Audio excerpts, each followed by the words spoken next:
Hello and welcome to Airheads, a not-so-serious look at the serious business of royal rumours, gossip and gowns. I'm Tom. And I'm Maeve. And we have big news this week. We're back in court. Yeah, we got the verdict on Thursday from the Associated Newspapers, the publishers of the Mail on Sunday and the Daily Mail, their appeal against the summary judgment on Meghan's privacy and copyright case. They lost again. Again! Meghan won again. Yeah, this was such great news for us. For everybody, I think. Yeah. I think, we talked before about how some of the things that came out in the appeal hearings, mainly from the evidence submitted by Jason Knauf. Yes, it's Knauf. Another name we get wrong. I feel so embarrassed. Like, this is like Ghislaine Maxwell all over again. Yeah, but that's funny. But, we did call him Jason Knauf for a long time, and then I think we must have just had one person mispronounce it and be like, oh, that makes more sense. Anyway, we are sorry for getting that wrong for who knows how many hours. But anyway, he was the communications secretary for Harry and Meghan and was also working for the Cambridges at their foundation until, well, I think he's still there until the end of this month. But anyway, we did enjoy reading all those juicy details from the text messages and emails that he submitted, but we kind of wondered what that actually had to do with the central point in this case. Yeah, it became very clear that the only people who would win if this went to trial was the Daily Mail, and that's not, taking into account the verdict at all. It's just that they would have so many more headlines and stories to run about all these juicy details that I guess don't really matter that much. I want to talk about Meghan's statement. She put a statement out after the verdict came back, and she said, "This is a victory not just for me, but for anyone who has ever felt scared to stand up for what's right. While this win is precedent-setting, what matters most is that we are now collectively brave enough to reshape a tabloid industry that conditions people to be cruel and profits from the lies and pain that they create." She said, "From day one, I've treated this lawsuit as an important measure of right versus wrong. The defendant has treated it as a game with no rules. The longer they dragged it out, the more they could twist facts and manipulate the public even during the appeal itself, making a straightforward case extraordinarily convoluted in order to generate more headlines and sell more newspapers, a model that rewards chaos above truth. In the nearly 3 years since this began, I've been patient in the face of deception, intimidation, and calculated attacks." She went on, "Today the courts ruled in my favour again, cementing that the Mail on Sunday, owned by Lord Jonathan Rothermere, has broken the law. The courts have held the defendant to account, and my hope is that we all begin to do the same. Because as far removed as it may seem from your personal life, it's not. Tomorrow, it could be you. These harmful practices don't happen once in a blue moon. They are a daily fail that divide us, and we all deserve better." So much of this statement is just so Meghan, I think. It's such a cornerstone of Sussex brand messaging that, when they stand up for themselves and they have this kind of position of almost incomparable power and privilege, they see it and they frame it as standing up for those without that power. And, what they're doing in their eyes is setting precedents that will make it easier for others. Yeah, and I thought it was striking that she called out the Mail Group's owner by name. Yeah. That was a very pointed inclusion, I thought. Also a very pointed inclusion, the final line, the Daily Fail reference. Yes. I mean, the Sussex squad absolutely loved it. They've been talking about little else, I think. And I do get why that is a massive victory, and people really like that nod towards this term that is so commonly used by critics of the Daily Mail. I mean, there are a lot of very justified critics of the Daily Mail. But I did think it sort of messed up the grammar a bit of this last sentence. Yeah, I mean, the use of that kind of internet slang, calling something a fail, I think it did make me, cringe a little bit. Yeah. I get what she was going for, but I did feel that it brought the tone down a tiny bit in a way that just seemed, unnecessary, because she said everything she needed to say already. Yeah. And she got that all across without having to put the little dig in, but I can totally see why she would do it. Yeah. I understand it, but she, she could be pretty sure that she'd have enough people saying Daily Fail, whether or not she said it in her statement or not. Yeah, I mean, I think we're in the minority here. Everyone else seemed to be delighted with this reference. A spokesman for Associated Newspapers said, "We are considering an appeal to the Supreme Court in the UK." Jesus Christ. Wild. I know. So This person said, "We are very disappointed by the decision of the Court of Appeal. It is our strong view that judgment should be given only on the basis of evidence tested at trial and not on a summary basis in a heavily contested case, before even disclosure of documents. No evidence has been tested in cross-examination as it should be, especially when Mr. Knauf's evidence raises issues as to the Duchess's credibility." I mean, you knew they weren't just going to, like, accept this and, like, be like, "Oh, sorry," and move on. Like, they were always going to have something. Yeah. From the beginning, when we were talking about this case, you know, we had heard from lots of people with knowledge about these kind of things that the Mail was likely to pursue this to as far as it can, because the longer it goes on, the more stories they get out of it, the more profitable it is. Yeah. So it's not surprising that they would consider this. I mean, I think they probably will do another appeal, but it just seems so incredibly excessive. I mean, like, the only downside to Meghan winning in this way is that it does leave this narrative for the Daily Mail to use that in some way this is like an unfair victory, or that not everything was taken into consideration. Like, you had the Daily Mail's front page on Friday, for example, that they were saying that if she really cared about justice, she'd go to court and have all the evidence heard in full.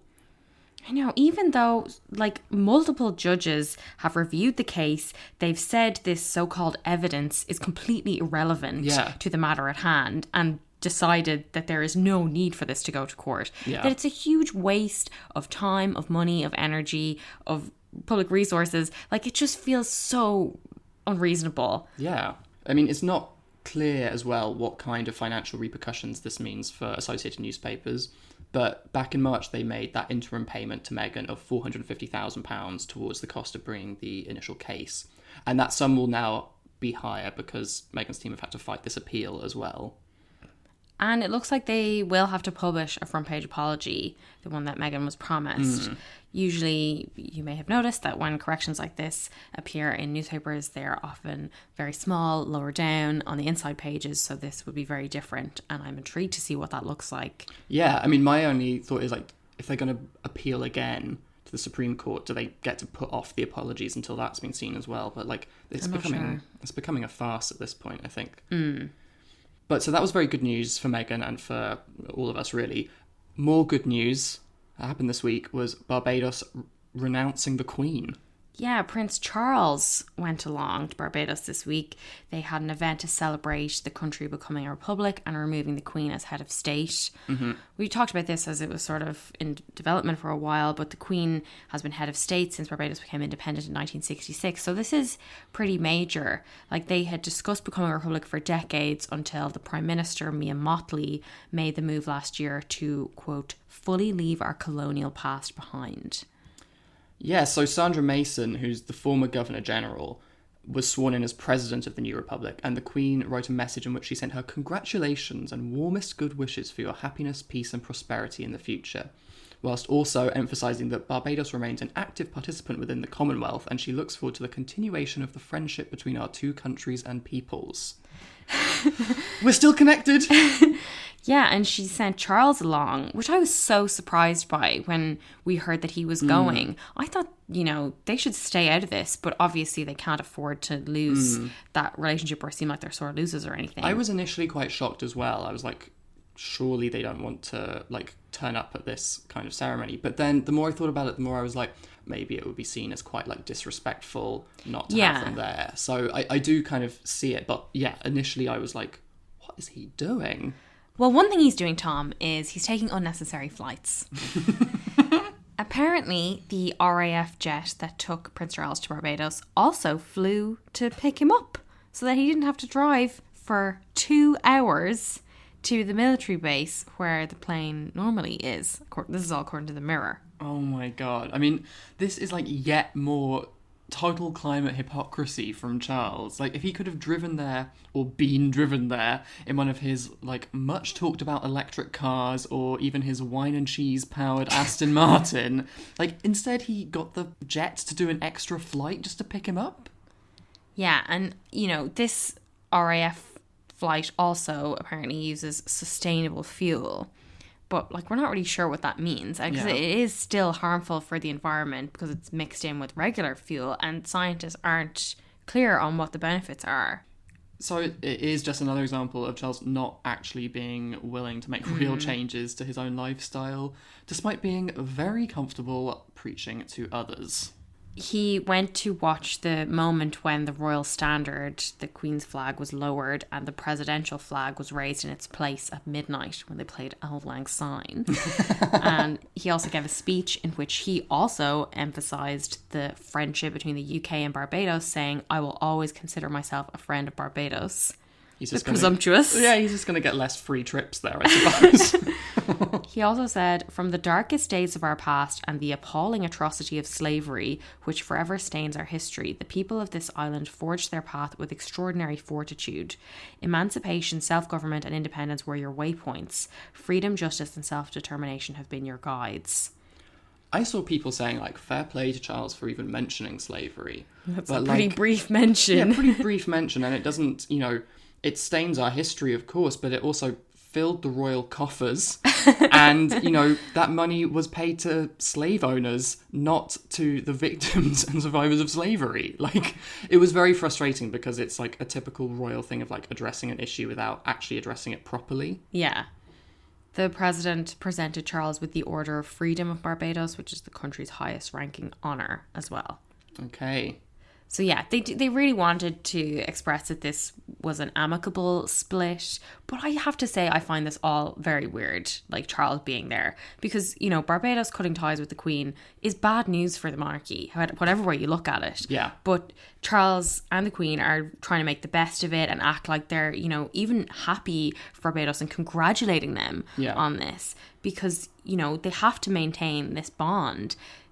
Although, really, if any of the Queen's other 15 Commonwealth realms were to follow suit, it would weaken her position and the monarchy disastrously, I would think. Yeah, and I've seen like a lot of things being, like polls being retweeted and stuff. Now, obviously I'm following like Republic on Twitter, who are going to be focusing on the countries, the Commonwealth realms who, are more into the idea of getting rid of the Queen. But like in Canada, it's something like 52% of the public want to get rid of the Queen or something. Yeah, I definitely think we're going to see a number of other countries following suit. Yeah. Especially once Charles becomes king. I think Canada, probably Australia. I think there's going to be a domino effect for sure. Yeah, I mean, at least some very big conversations, hopefully with some kind of actual outcome.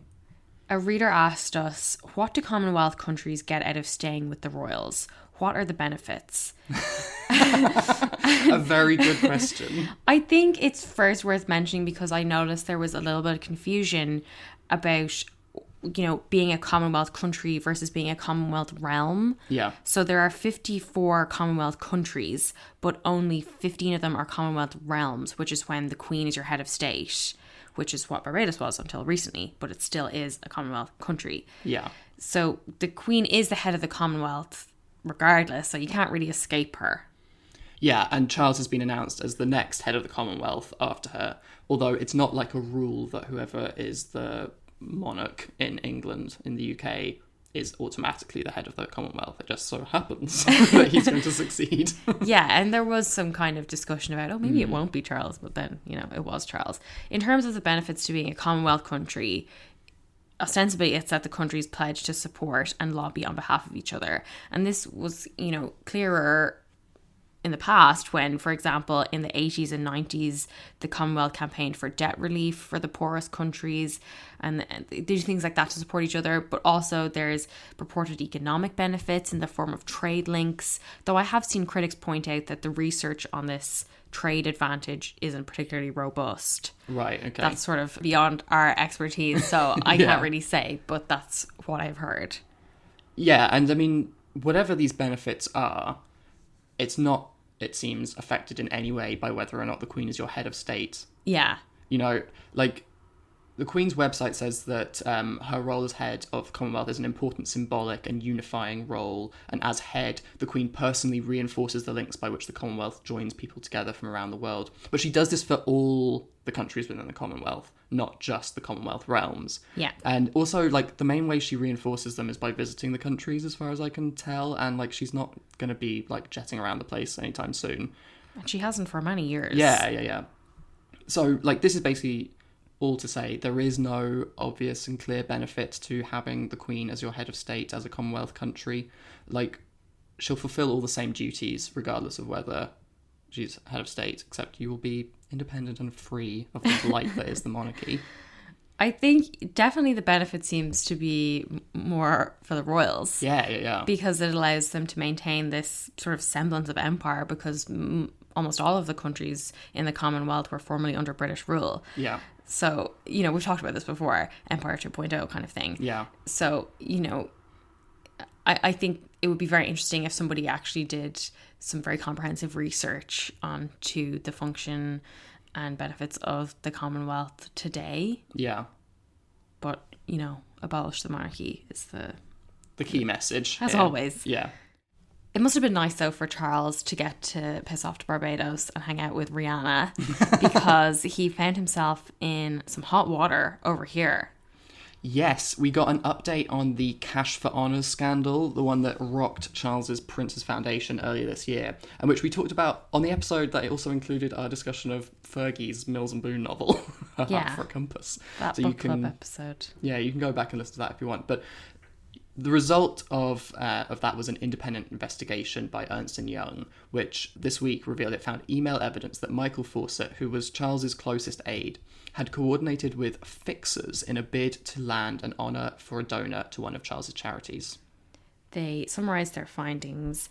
With respect to the allegation of securing honours for a donor in exchange for donations, there is evidence that communication and coordination took place between the CEO at the time and so-called fixers regarding honorary nominations for a donor between 2014 and 2018. There is no evidence that trustees at the time were aware of these communications. And apparently Michael Fawcett, who resigned last month, he was apparently also involved in directing money from a Saudi billionaire's charity to another organisation of which Charles was patron. So we mentioned this money briefly on that episode as well. It's the £100,000 that the Prince's Foundation initially received from Russian banker Dmitry Leus via the Mahfouz Foundation.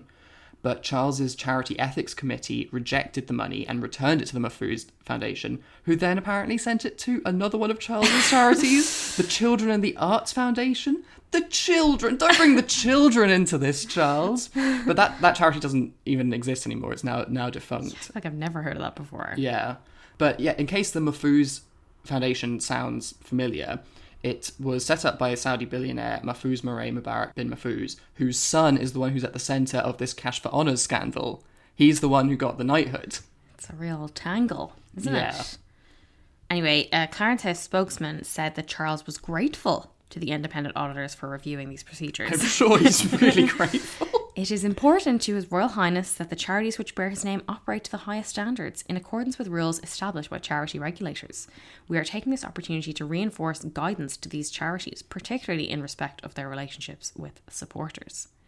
That's so funny, being like, we're actually going to make sure we're going to talk to the charities and you need to be a lot more aware of the rules surrounding these, as though it's like their fault. But anyway, Sue Bruce, who's the chair of the Prince's Foundation, described the crises surrounding the charitable organisation as a difficult chapter and said lessons will be learned to ensure the charity always acts with the utmost integrity and probity. People that work for the royals love to say lessons will be learned. Yeah. The lessons are seemingly never learned, but they love the promise that they will be learned. Yeah. Someday. Norman Baker, who is a former Liberal Democrat MP and a royal finance expert, we talk about him all the time. He was one of the people who put pressure on the Metropolitan Police to investigate this. And he said the foundation's response was a diversion. There was never a suggestion the trustees were informed or aware of what happened. The issue is about Michael Fawcett and Prince Charles himself. The questions for Prince Charles have not been answered. And I would add that, you know, given Michael Fawcett was Charles's right-hand man for 40 years. Yeah. And we've talked before about how Charles went out of his way to keep this man close. Yeah. When there was previous issues with his behaviour over those 4 decades, I would imagine there are plenty of questions for Charles to answer. And the Times reports that Charles is prepared to answer those questions. He's apparently prepared to speak to Scotland Yard about evidence that Michael Fawcett fixed this honour for Mahfouz. He insists he had no knowledge of the deal, But a Clarence House spokesman said he would, of course, assist detectives if asked to do so. We've heard that from a royal before. But Prince Harry has also been drawn into the cash for honour scandal, with the Times reporting that he had posed for pictures with Mahfouz at his friend's pub in Chelsea and saw the Saudis' teenage sons at a polo game while seeking money for his own royal charities. Yeah, so this was in 2013 and 2014. Prince Harry agreed to see Mahfouz after he gave £50,000 to Harry's charity Sent to Bale and hinted he would give millions more. Apparently, on seeing Mahfouz at Clarence House on one occasion, Harry is alleged to have joked, "Has father beaten me to it and got the money?" What a fucking royal joke. But one of Mahfouz's representatives is said to have remarked that if he posed for a picture with him, he may get something too. And it is said that Harry in turn posed for a picture. Harry's aides also reportedly agreed to throw a banquet in Mahfouz's honour on royal property in St James's Palace, and Harry's private secretary is said to have said that doing so would be no problem at all. So the relationship with Harry gave Mahfouz this opportunity to pose for photos with him, which then Mahfouz could use while seeking recognition and residency in the UK and publicised through his charity. And it helped to open the way for his introduction to Charles, whose right-hand man, Michael Fawcett, had been told that Mahfouz had a long track record of philanthropy, and he was sent details of his donations to Sent to Bale in the spring of 2014. Yeah, so this kind of paved the way for him getting cosy with Charles and eventually receiving the honour. But by late 2014, according to the Times, Harry's advisors had allegedly had concerns about Mahfouz and his representatives, and they opted to wind down the relationship. But the Times reports it is unclear what due diligence they carried out or why Charles's advisors persisted in their efforts to woo Mahfouz. It's all just seems like very complicated, and we definitely don't fully understand the ins and outs of raising money for charities, but it does seem that a big part of royal philanthropy is dealing with pretty sketchy people, and it makes me wonder at that kind of hysterical outcry we got from certain corners of the press when Harry and Meghan stepped back from royal duties as to what kinds of people they would now be able to associate with or do deals with. Yeah. As though before it was all totally like legit and above board. Yeah, that there's this perfect oversight to prevent any kind of dodginess within the royal family when that is clearly not the case.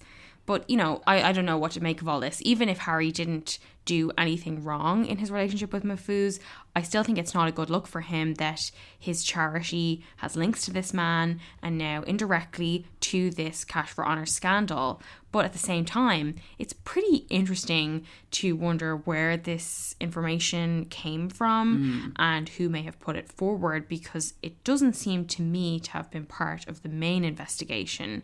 But other findings from this investigation included that there was no evidence that employees or trustees of the foundation were aware of private dinners being sold or arranged in exchange for money. So I guess that's like only something that Camilla's son is allowed to do. We talked about that, where he was arranging access to Charles for some of the elite customers of his investment firm or whatever it is. But none of that's happening with the Prince's Foundation. Is that like the one thing they are not up to? That we know of. That we know of. I want to talk about the big royal story of the past couple of weeks. Yes. Which was the BBC's two-part documentary, The Princes and the Press, hosted by Amal Rajan, who is a British Indian broadcaster and the BBC's media editor, and has been widely described as an avowed and vocal Republican. This documentary aired across 2 weeks and covered the relationship between Will, Harry and the media. I mean, the palace was pissed about this documentary before it even aired.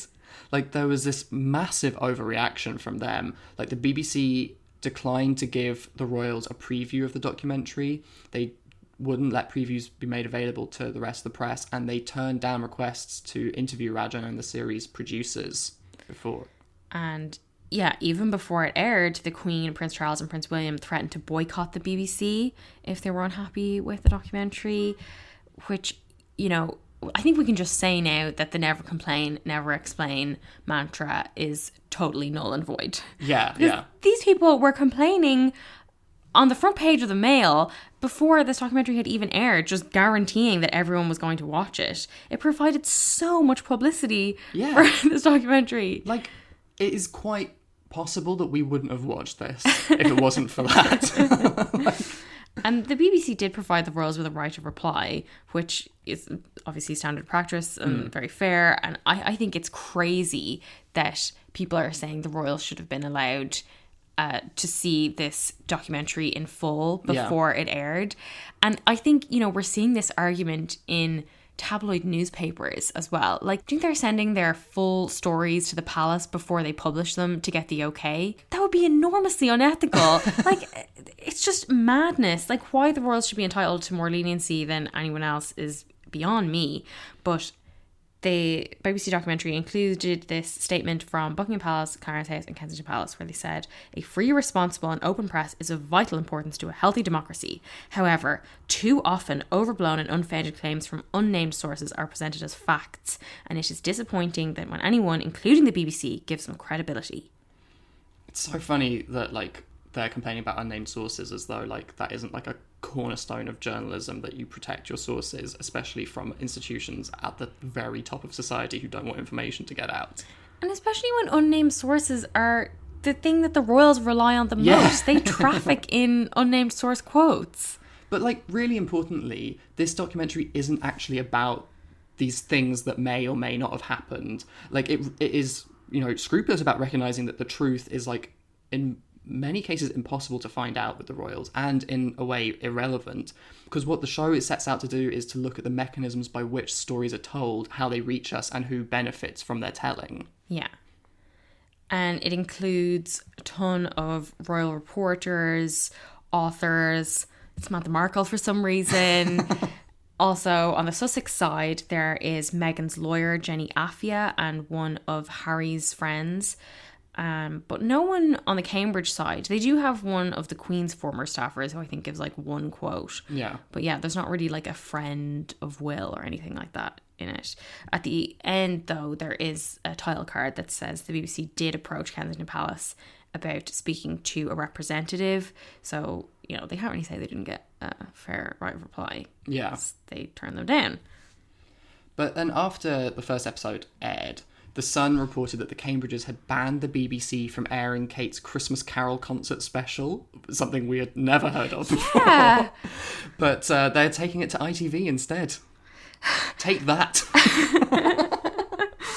And I do think, you know, there was a piece in The Guardian where the columnist Marina Hyde pointed out that this has actually happened before with the royals and the BBC, that there was a photo call in Switzerland when a boom mic picked up Charles telling Will and Harry after seeing the BBC reporter Nicholas Witchell, I can't bear that man anyway. He's so awful. He really is.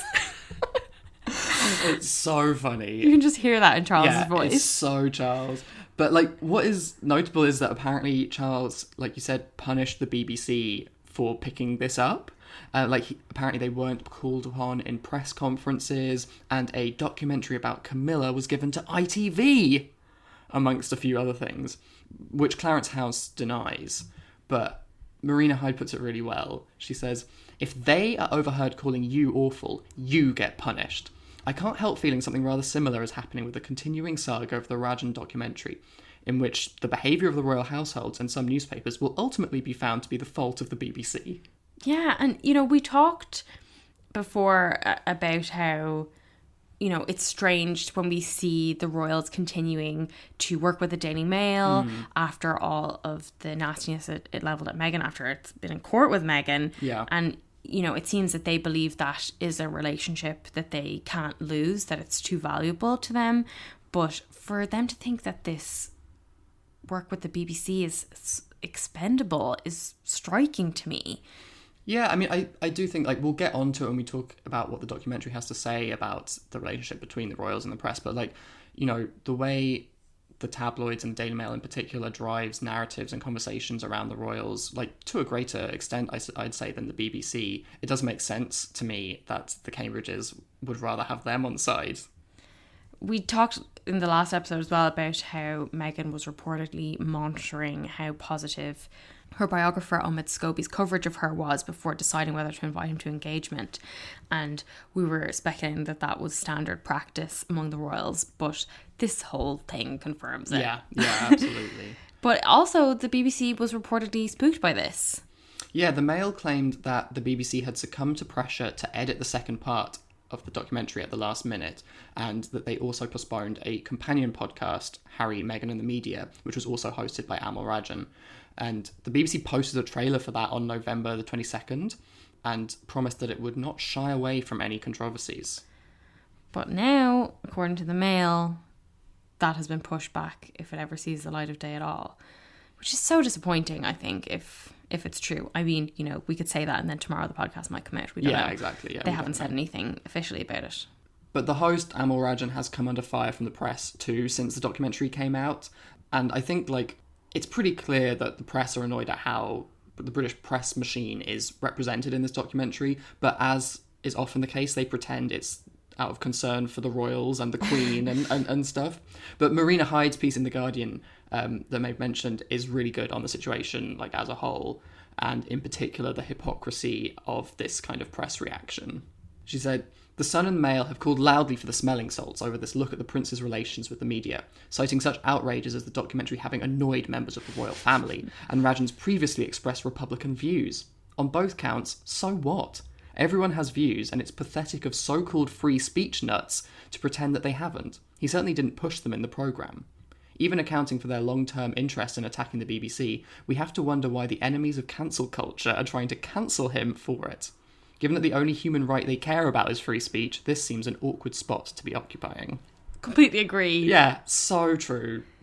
And yeah, it's been going on for the past 2 weeks, and it just seems like such an obvious diversion tactic. Yeah.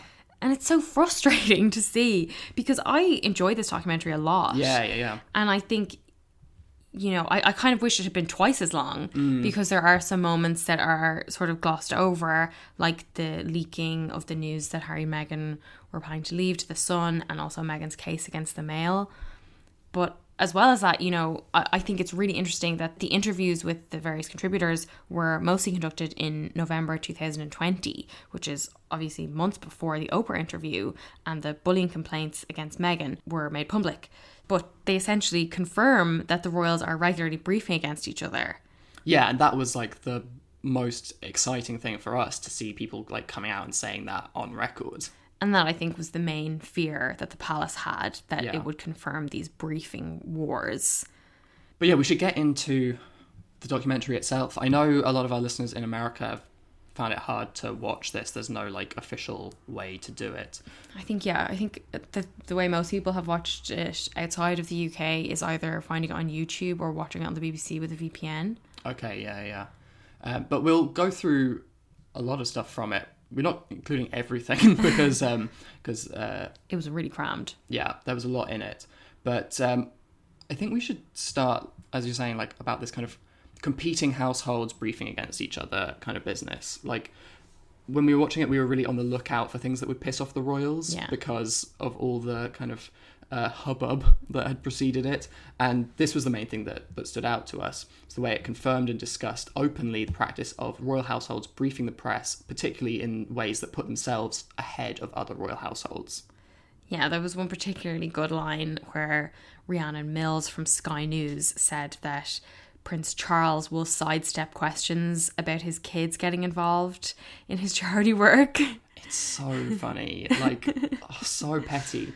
But, there's briefing, and then there's, some sneakier stuff. So in addition to the kind of official statements and press releases, often information is leaked. And as Peter Hunt, who's a former BBC correspondent and royal reporter, says, assume leaks come with the approval of the principal. And the principal means the royal in charge of that household. Yeah, but then in the second episode, when Amal Rajan is talking to the Times' Valentine Lowe about Jason Knauf leaking the bullying complaint against Meghan, he asks him, was this licensed by Prince William? And Valentine Lowe says, absolutely not. Yeah. I mean, it does seem to me that it's possible that he went rogue. In Yeah. the same way that may have happened with the appeal in the case against Associated Newspapers. Mm-hmm. If he's about to leave at the end of the month. Yeah, it's definitely possible. And the whole thing, as we all know from watching all the royal drama over the last couple of years, it's all very messy, and it's worth bearing in mind something we've said quite a lot on this podcast, and what The Express's Richard Palmer says in this documentary: we should always ask who gains from a story to discern where the leak may have come from. He also said that, I think at the best of times, the family is a nest of vipers. And I mean, we've said variations on that ourselves. So, I loved hearing that. yeah. And then, you know, there's all the stuff about the royals upstaging one another. Yeah. And how that is sort of the number one rule, to not do anything that could distract or overshadow another royal engagement, or particularly a royal tour. Because Rhiannon Mills says that was a particular problem with Harry's statement where he defended Meghan and confirmed that she was his girlfriend in 2016, and that in turn blew Prince Charles's tour of the United Arab Emirates off the front page. And Robert Jobson, who is Charles's biographer and also a reporter for the Evening Standard, says in the documentary that Charles had told him he thought he was going to be on the front page, and said, I thought that was the deal. Such a good insight into the pettiness and fragility of royal egos. It's not a shock to anyone who is a royal watcher, but I think it's important to remember with stories like this that it wasn't just the press that Harry pissed off with that statement about, that statement defending Meghan, but it was the family as well. Yeah, and that happened many times, when we had seen things coming out at the same time as another important royal engagement or tour or whatever, that, we thought, I wonder, would they be pissed off that now they're not on the front page anymore? Yes, they were pissed off. Yeah. Almost every single time, I can imagine. Because they have such a closely intertwined relationship with the media. We heard from Harry in the Oprah interview about how he feels that his family are trapped and at the mercy of the tabloid press in the UK.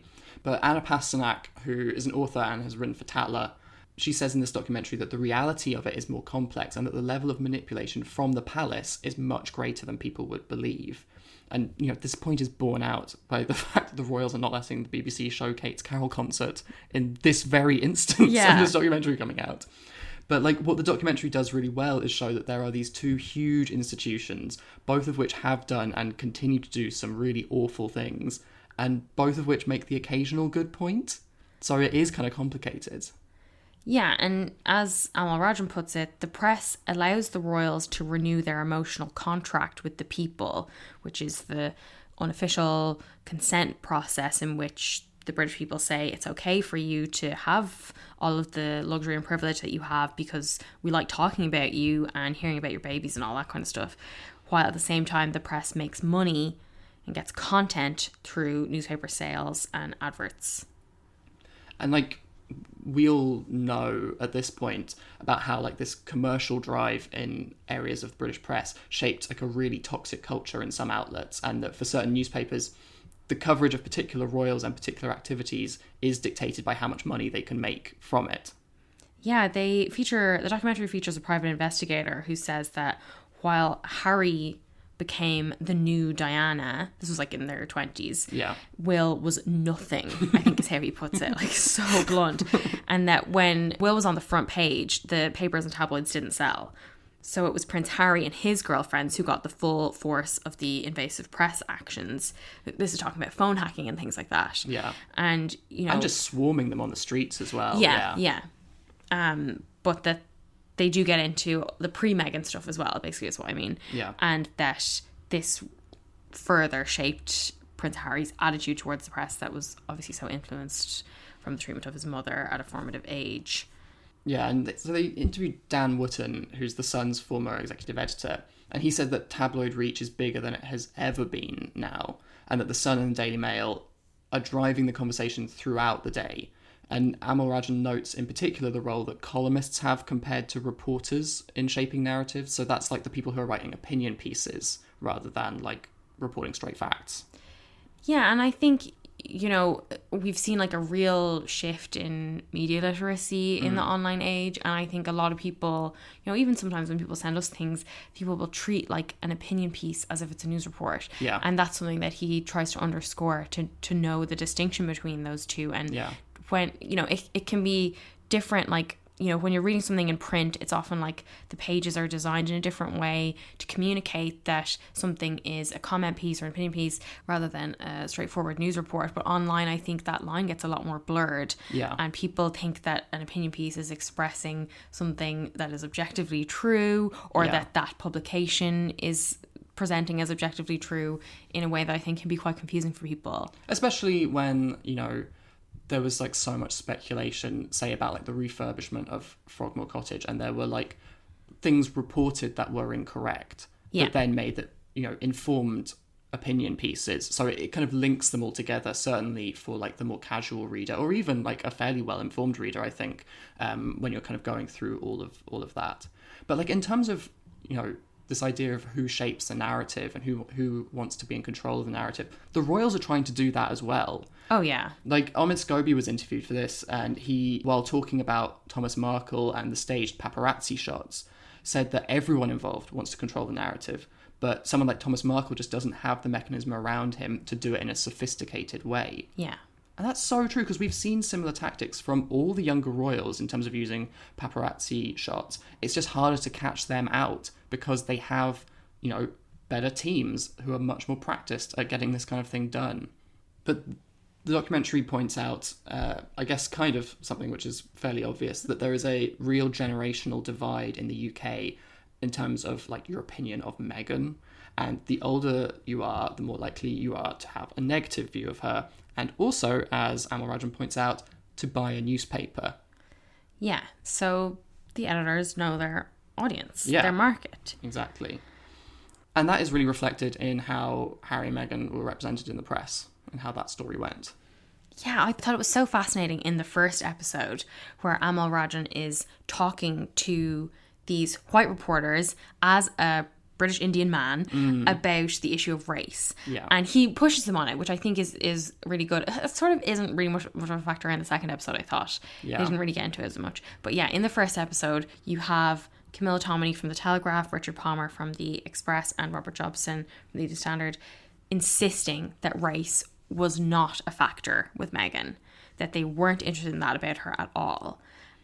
But Amal Rajan makes the point that racism is subtle and often subconscious, and even when Meghan was getting positive coverage, it's clear in some tabloid quarters racially charged tropes were evoked and gave a xenophobic whiff to her portrayal. This was such a good point, and I think like especially for people who for some reason still don't see the racism in Meghan's coverage, or who don't see it as affecting the coverage as widely as it actually did. Like this idea that even when you're praising someone, you need to look at what you're saying, what you're focusing on. And I mean, I hope that pointing that out to people will make them try to understand their own bias in a different way. Although I suspect that if you're still trying to deny the racism against Meghan, you are a lost cause. But he really gets into it with Rachel Johnson. So she's Boris Johnson's sister. She's also a columnist. She wrote that notorious column in which she talked about Meghan's exotic DNA. This was so funny. Okay, so she was saying how she would never write it now. This was 4 years ago. It was a different time. And he's sort of looking at her being like, oh yeah, 4 years ago, was it really that different? Like, but she later said, I think in the second episode, that when she wrote positively about Meghan, which she says she did, it got no reaction and nobody wanted to read it. Which I think is important to bear in mind. I mean, I think it's also important to bear in mind that she thinks that talking about Meghan's exotic DNA is her writing positively about Meghan. So like it's kind of illustrating Amal Rajan's previous point. But yeah, there's lots of graphs in the documentary showing the amount of positive and negative coverage of Meghan over the years and how it kind of skewed negative over time and what events likely impacted those changes. And I think he says that Meghan's most positive news coverage was in the months after Harry's statement defending her in 2016, and that in 2017, Harry's approval ratings were higher than Will's for the first time. Yes, but then the engagement announcement was one of the turning points, that the press did not appreciate that it was done from a distance when they were in the sunken garden at Kensington Palace, that they were kept apart. There wasn't a proper meet and greet with Meghan and the press. There was literally a pool of water between them. Yeah. And then the relationship with the press just went downhill. Roy Anika from the Sunday Times says the first operational note from the palace on the Sussex's wedding was that there would be zero press inside the church. Yeah. And that they had to do a lot of negotiating to get even one reporter from the Press Association inside the wedding. The BBC's Johnny Diamond says that negative stories were coming through to reporters within days of the wedding. Yeah. And that these stories came from people one or two removed from the inner circle, or sometimes from the inner circle. As Valentine Lowe puts it, very naughty. And then the other big turning point was around Archie's birth, because the press had been told that they would have positions outside Windsor Castle when Meghan gave birth. And you have Camilla Tominey saying that she was told that Meghan was in labour and she had to rush down to Windsor in a taxi to report on it. But then when she was on her way there, she was told that actually Meghan had already given birth that morning. And, you know, this is so interesting because, like, you know, we've heard them kind of sniping all the time about how that announcement was so bungled and how it really messed things up for the media, but they are furious about this. And I hadn't really realised the extent of their fury until you hear Richard Palmer saying it was as if they had gone deliberately out of their way to make the British press look stupid. So they did take it personally. Yeah, I really found that take on it very enlightening, because up until then I had kind of thought about the whole Archie's birth thing, like, oh, they're annoyed that they didn't get the story to, you know, make money. But, like, from my position, I was like, well, we all found out about it, so, you know, what's the harm? But it really is this, like, ego thing from members of the press that, like, they're making us look stupid. Can't say that I felt that the press were made to look stupid by it. It just seemed like, you know, a difficult situation. But, like, I did think the Instagram announcement, I think at the time we thought, like, oh, this is, you know, in some ways a fuck you. yeah. But I also think it shows how difficult a position Harry is in as the spare, in that the media really doesn't know how to handle the differences between how you deal with Will and how you deal with Harry. Yeah. They try to treat them exactly the same way when, you know, just because people are expecting to see Prince George because he's in the direct line of succession, they think they're entitled to see that with Harry's kid as well. Yeah, why? Which Like, doesn't make sense. But the broadcaster Trevor Phillips said that Harry and Meghan hadn't grasped that in return for the fairy tale, you have to give the people something in return. And this is like around the Archie photo call and not playing the kind of press game. But what it seemed to me is that actually Harry and Meghan have been giving people something, but it's more on their terms and it's cutting out the press. So, like, that seemed to me to be the issue.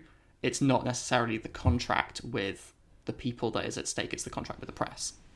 but I also think it's the terms of the contract, because I don't think the British people were happy with what Harry and Meghan were given. Like, they didn't want that, like, weird Archie photo of his foot. That's true, yeah. You know, they expect to get the same things they got from Will and Kate. Yeah. When really they should be asking, like, why do we expect the same things from Harry, who is not in the direct line of succession, that we expect from Will, who's going to be the king someday? Yeah, and then the press is really able to capitalise on that native feeling from certain British people that they've been, like, cheated in some way, and kind of blow that up, yeah. If we fast forward a little bit, Dan Wootton said that the first negative story they ran in The Sun, and I haven't checked this, but he said it was in November 2018.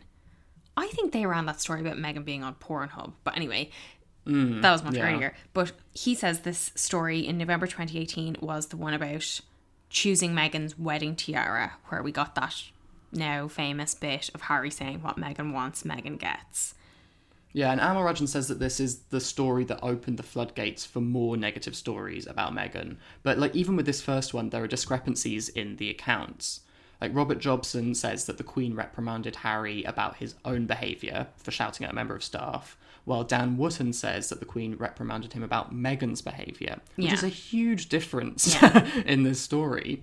And, you know, as Amal Rajan puts it, royal journalism is not scripture. You always need to think about who gains. And after that, then, we got the story about Kate crying at the bridesmaid's dress fitting. Yeah. Which opened up this soap opera narrative of the cat fight, the conflict between the two women, which, you know, we're still hearing about to this day. Yeah.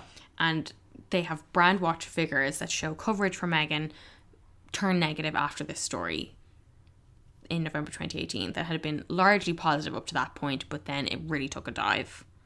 And then that was kind of compounded by the coverage of Meghan's, quote, lavish baby shower.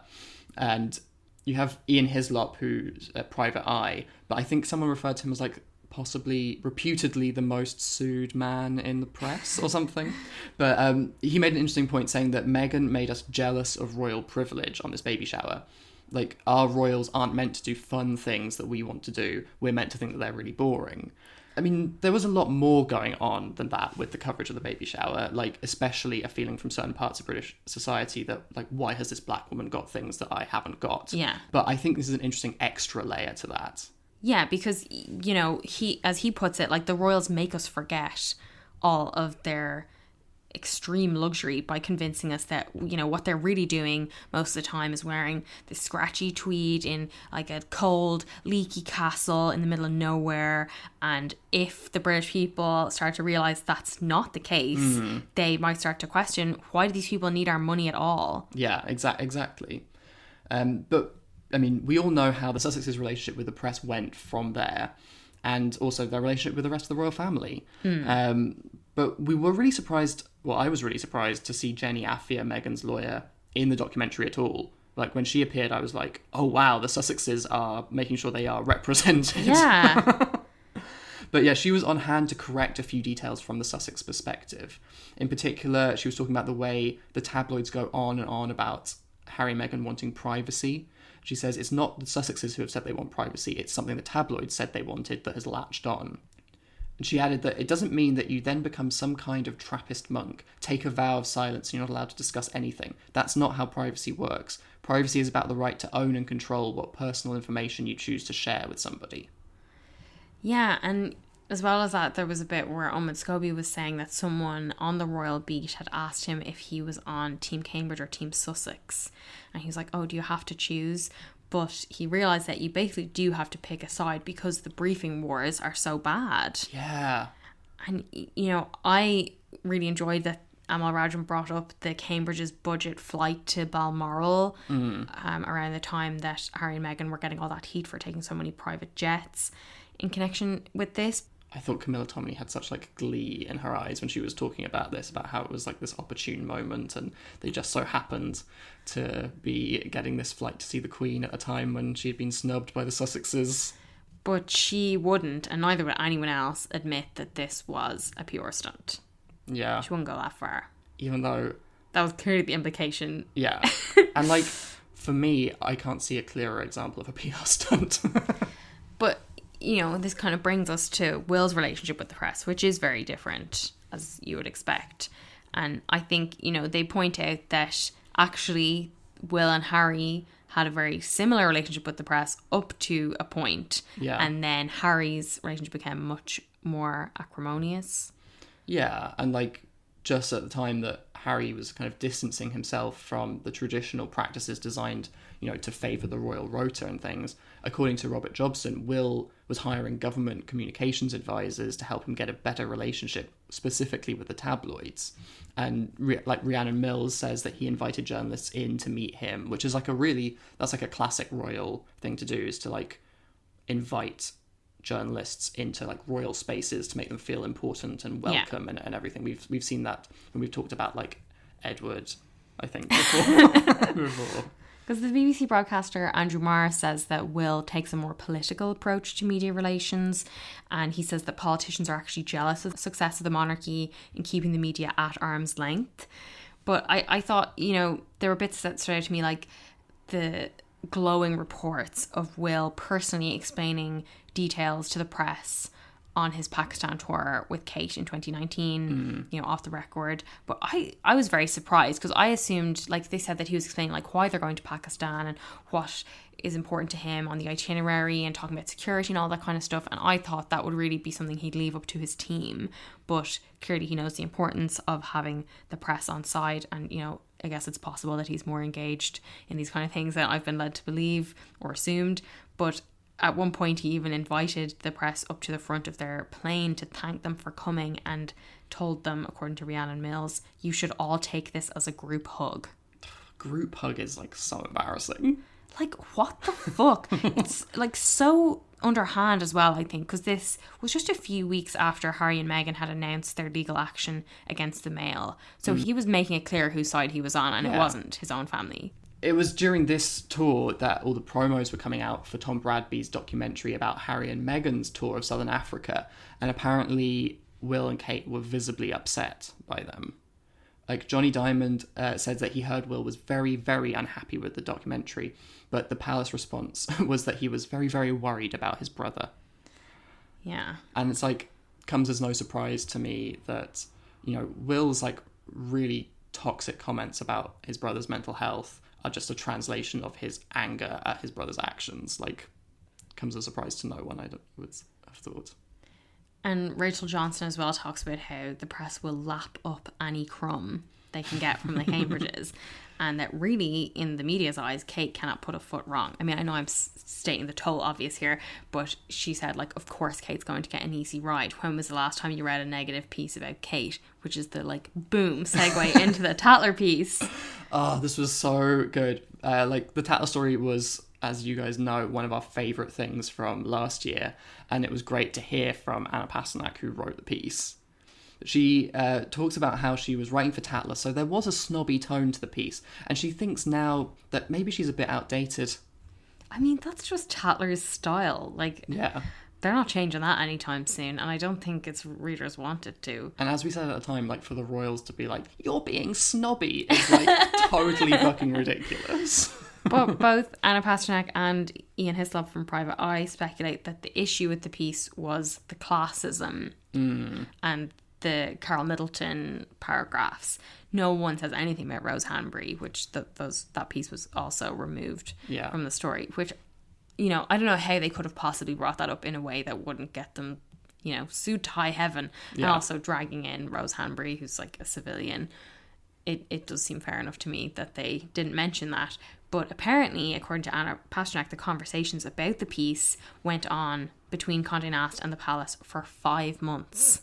Jesus, that's so long. When they edited the piece, we did notice that it had been so long since it was initially published online. But, like, we also noticed that there were certain things that went earlier, so that was quite exciting. The whole thing was just a very exciting time for us, and I love that we have the hard copy of the original article. But what was very interesting was that the documentary, Anna Pasternak says that it was Kensington Palace that leaked the victory against Tatler, which is how they drafted it. I mean, like, she makes it very clear that it was not in the interests of either her or Tatler to have the information out there about what they'd taken out. It was just so funny because, as we said at the time, the fact that Kensington Palace seemed to be, like, making such a fuss about this just meant that, like, the papers published all the things that they could be annoyed about in, like, a handy bullet-pointed list for people to see. But it just makes it so plain how bullshit all the stuff about how, oh, the palace couldn't correct the things about Meghan were. Because even though there were lines in this piece that were unkind, this, like, doesn't in any way compare to what Meghan endured and is still enduring. Exactly. And when we were talking about this over the years, we kept hearing from the palace that, you know, no comment, they declined to comment, they can't comment on this, and that they thought it was appropriate to remain completely hands-off in the case of any of these stories about Meghan. Whereas the fuss over this Tatler piece, which we talked about at the time, and now to have it strongly suggested that it was the palace who went to boast about Kate's victory over Tatler. Like, I just cannot believe the double standard is as extreme as it is. Kate, who gets, like, almost exclusively positive coverage. Yeah, you know, the one time happens. It's not... And, you know, there was also a lot of positive in this piece. Yeah. It's not as if it was a hit piece. It was just quite snobbish, as is the Tatler way. Yeah, and I mean, you know, what's wrong with the fact that, you know, Will would lay his head in Carol Middleton's lap? Like, no one's going to have a problem with that or find that in any way funny. But yeah, I think, like, as we said, on the face of it, Will and Harry took very different routes with their approaches to the press. But it does seem that they have something in common in that the young royals are much quicker to get lawyers involved than maybe their parents or grandparents. Yeah, and I think the view that we kind of take from the documentary of the royal family is that it is a self-destructive force. Yeah. That members are constantly briefing against each other, that particularly at the moment when the Sussexes and Cambridges split their household, that really opened up a fissure that allowed all of this toxicity to flow in the press, and as well as that, it was an even bigger crack in the armour that had successfully kept the press at bay for a very long time. I think overall it was a very compelling, very well articulated analysis of the relationship between the royals and the press. And I think, as something that we've been talking about for 2.5 years, it's very useful to have it laid out so plainly and comprehensively in a tight 2 hours to track that evolving narratives and the evolving relationship in a pretty much chronological order. In case you don't have time to listen to 100+ hours of Airheads to... In case you don't want to go back and hear us pronounce Ghislaine Maxwell and Jason Knauf wrong for... I mean, maybe you do, though. 110 hours.